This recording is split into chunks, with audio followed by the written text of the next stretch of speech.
नमस्कार दोस्तों, कैसे हो आप सब लोग। आज बात करेंगे हम आपके ग्रोसरी स्टोर में शुरुआती दौर पे क्या क्या आप बेच सकते हैं। जो रनिंग आइटम है उनको बेचना है तो किराना दुकान में सबसे पहले हमें क्या बेचना चाहिए, क्या क्या प्रोडक्ट जो है ज़रूरी हैं आपके किराना ग्रोसरी स्टोर में रहना, वही बात करेंगे। उसके बाद ये बताएंगे कि भाई क्यों नुकसान होता है, कभी कभी नुकसान भी होता है और फ़ायदा क्या होता है, नुकसान क्या होता है, सब चीज़ें डिस्कस करेंगे। आगे बढ़ने से पहले आपसे एक रिक्वेस्ट है कि हमारे चैनल को आप सब्सक्राइब करो, स्टार्टअप कूम को आप सब्सक्राइब करो।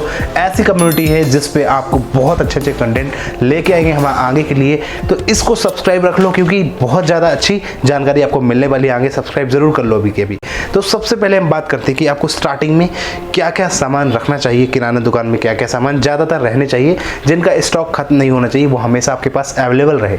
तो यहाँ पे लिस्टिंग की बात करें, मैंने कुछ लिस्ट बनाई है जो ज़रूरी आइटम है। वैसे तो भाई आइटम की बात करें तो 1000, 2000, 5000 आइटम है, लेकिन हम कुछ प्रोडक्ट सेलेक्टेड किए हैं जो डेली बिकते हैं, बहुत ज़रूरी हैं। वो कौन से प्रोडक्ट हैं उन्हीं के बारे में हम डिस्कशन करेंगे यहाँ पे। उन प्रोडक्ट की बात भाई सबसे पहले यहाँ पे देखते हैं दाल चावल। अब ये दाल चावल ऐसे प्रोडक्ट हैं जो बिकते हैं, डेली लोग लेने आते हैं, जो भाई डेली कमाते हैं, डेली खाते हैं वो लोग। और भाई कई ऐसे लोग हैं, सब लोग खाते हैं, उसमें कोई ऐसा नहीं है, लेकिन दाल चावल जो है ज़्यादा बिकने वाली कैटेगरी में आता है।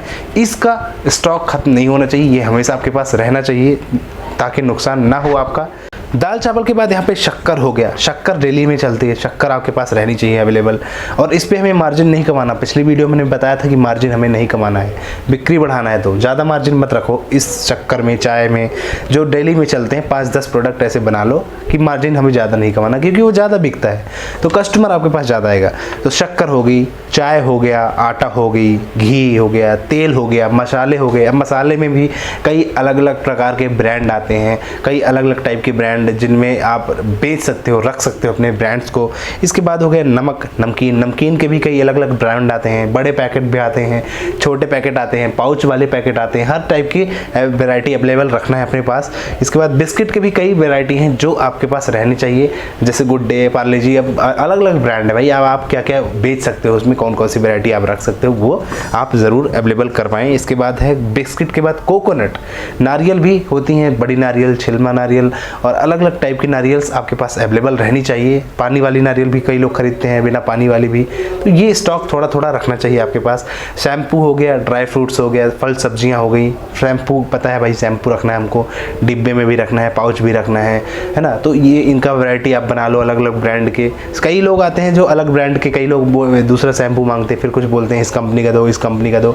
हर ब्रांड हमें रखना है थोड़ा थोड़ा। फल सब्जियां अगर आप रख सकते हो तो रखो स्टार्टिंग में, मेरे ख्याल से थोड़ा बहुत फल सब्जियां रखनी चाहिए, जैसे आलू, प्याज, लहसुन, जो ख़राब नहीं होती, इनको अवेलेबल रखना चाहिए अपने स्टॉक में, अपने स्टोर में, तो बिक्री होती रहती है। फल सब्जियों की बात होगी भाई। इसके बाद बात करेंगे कोल्ड ड्रिंक्स की। कोल्ड ड्रिंक्स में आप रखो थोड़ा बहुत कोल्ड ड्रिंक आइटम, जिससे आप उनको सेल कर सकते हो। कोल्ड ड्रिंक, जूस हो गया, जूस यहाँ पे जूस में क्या, जूस में जो पैकेट आते हैं है ना, मैंगो जूस जैसे माजा फ्रूटी और अलग अलग टाइप के जूस जो होते हैं ना, वो रखनी चाहिए। फ्रीजर आपके पास अगर होगा तो अच्छा है, उसमें आप सभी चीज़ें रख सकते हो।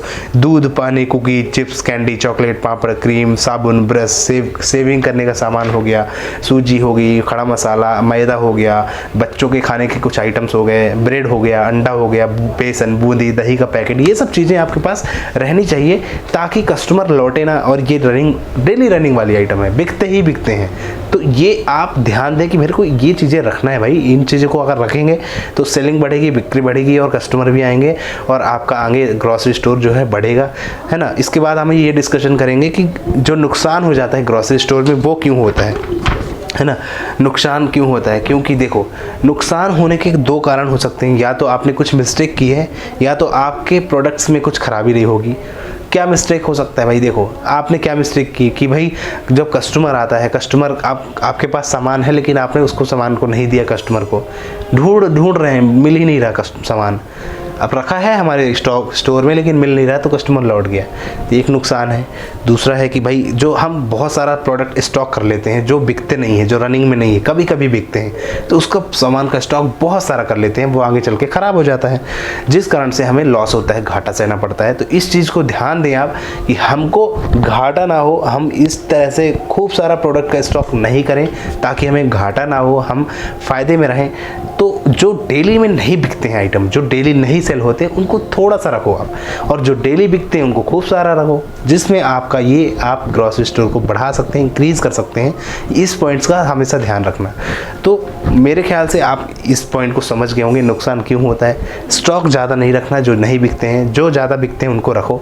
ख़राब होने वाले जो प्रोडक्ट हैं, नेक्स्ट पॉइंट है, जो ख़राब होने वाले प्रोडक्ट हैं जो आपने ला के रख लिए हैं, उनकी एक्सपायरी डेट आने वाली है 5-6 महीने बाद, उन प्रोडक्ट को आप ऑफ़र में बेच दो, कम रेट में बेच दो, क्योंकि ख़राब हो जाएगा, बिकेगा नहीं।